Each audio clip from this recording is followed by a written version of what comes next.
బ్యాచిలర్స్‌కి huge క్వాంటిటీలో chicken curry చేయాలంటే చాలా కష్టం కదా! పెద్ద కడాయి లేకపోయినా ఈజీగా చికెన్ కర్రీని ఇలా కుక్కర్‌లో సూపర్‌గా చేసేయండి.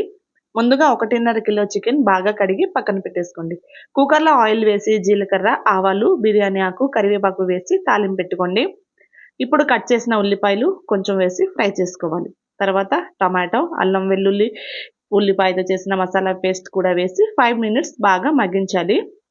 తర్వాత ఉప్పు, కారం, పసుపు, గరం మసాలా వేసి కలిపి 5 మినిట్స్ కుక్ అవ్వనివ్వాలి. అందులోనే చికెన్, ఆలు వేసి కొంచెం నీళ్లు పోసి కుక్కర్ లిడ్ కూడా క్లోజ్ చేసి 2 విజిల్స్ అయితే ఇచ్చుకోవాలి. అంతే, కుక్కర్‌లో బ్యాచిలర్స్ కూడా ఈజీగా చేసే super tasty soft chicken curry అయితే రెడీ అయిపోతుంది. ఇది రైస్‌తో కానీ, రోటీతో కానీ పర్ఫెక్ట్‌గా ఉంటుంది.